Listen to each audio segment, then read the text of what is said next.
ආයුබෝවන් ඒරායිට් YouTube channel එකට ඔයාලා හැමෝම ආදරයෙන් පිළිගන්නවා. අද මම මේ වීඩියෝ එක කරන්නේ 31 රෑ 2025 දෙසැම්බර් 31 වෙනිදා තමයි මම මේ වීඩියෝ එක කරන්නේ.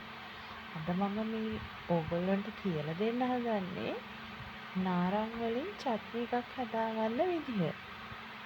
අපේ ගෙදර තියෙනවා මේ වගේ නාරං ගහ. මේ නාරං ගහෙන් තමයි මම අද අපේ චට්නියට ඕන කරන නාරං ටික කඩාගත්තේ. මේ නාරං ටික නැට්ටත් එක්කම තමයි කඩා ගන්න ඕනේ. නැට්ට නැතුව කැඩුවොත් එහෙම නරක වෙන්න බලනවා. ඒක නිසා නැට්ට පිටින් කඩාගෙන දෙකට පලාගෙන ඇට අයින් කරලා අව්වේ වේලගෙන තමයි මම මේ නාරං ටික හදාගෙන තියෙන්නේ. වේලපු නාරං ටික. ඔයාලත් යාළුවනේ මේ විදිහට ලෑස්ති කරගන්න චට්නි එක හදනකොට වේලාගත්ත නාරං ටික, එතකොට සීනි, මිරිස් කොඩු, තුණුපහ කොඩු, ගම්මිරිස් කොඩු, ලුණු කොඩු, එතකොට බැදපු තුණුපහ කොඩු ටිකක්, හරදමුංගු කරාබු නැටි, ඒ ටික ලෑස්ති කරගන්න චට්නි එක හදන්න කලින්. දැන් මම මේ විදිහට ලෑස්ති කරගෙන තියෙන චට්නි එක හදන්න තමයි දැන් සූදානම් වෙන්නේ. ඉතින් යාළුවනේ අපි මේකට පාවිච්චි කරන්නේ මැටි ඇතිලියක්. සාමාන්‍යයෙන් චට්නි අච්චාරු හදනකොට අපි පාවිච්චි කරන්නේ මැටි ඇතිලියක්.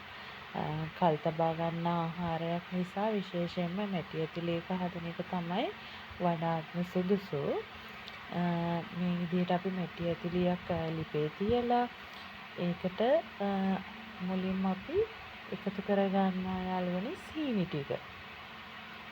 බලන්නකෝ දැන් මම මේ වීඩියෝ එකේ පෙන්වන විදිහට මුලින්ම අපි සීනි ටික එකතු කරලා ඒකට වතුර ස්වල්පයක් එකතු කරලා සීනි ටික හොඳට දිය වෙනකන් පොඩ්ඩක් හැඳිගා ගන්නවා.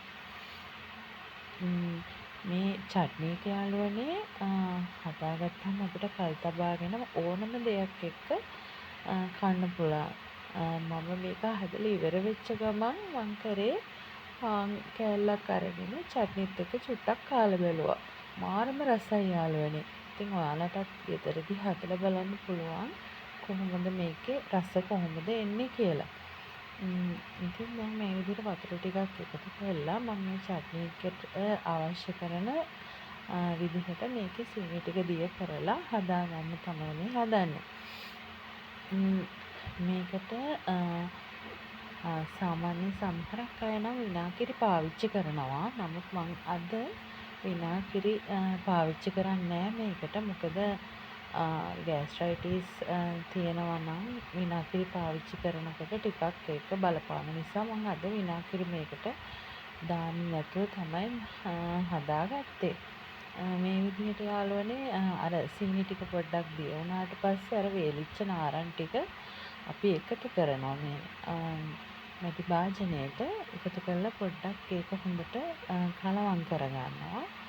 ඊට පස්සේ අපි අර පැත්තකින් තියලා තියාගත්ත මිරිස් කොඩු, තුණපහ කොඩු, එතකොට ලුණු කොඩු, ගම්මිරිස් කොඩු ටික තමයි දැන් ඊළඟට අපි එකතු කරන්නේ.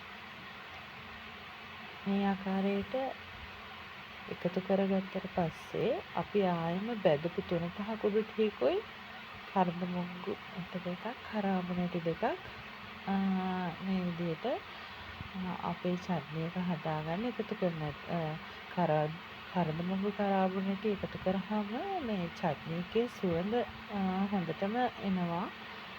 ඒක නිසා යාළුවනේ ඔයගොල්ලෝ ඒකත් එකතු කරගන්න. බෙදපු තුණපහකින් හොඳ පාටක් චට්නි එකට ලැබෙනවා.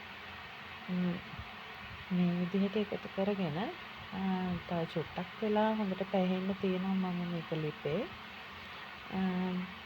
තියලා ඉවර වෙලා අපිට මේක නිවුණට පස්සේ බෝතල් කරලා ඇසුරුම් කරගන්න පුළුවන්.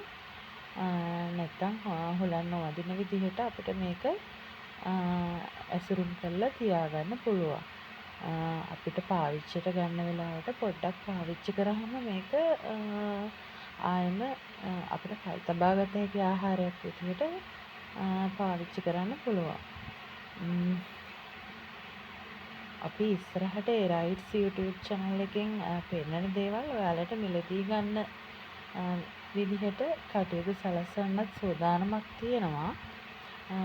ඉතින් යාළුවනේ අපි ඒක ඔයගලන්ට පස්සේ කියන්නම් කොහොමද මිලදී ගන්න පුළුවන් වෙන්නේ කියලා. ඕගොල්ලෝ ගෙදර මේ වගේ දෙයක් හදලා රස බලලා අපිටත් කමෙන්ට් එකක් දාන්න. කොහොමද රස කියලා කියන්න.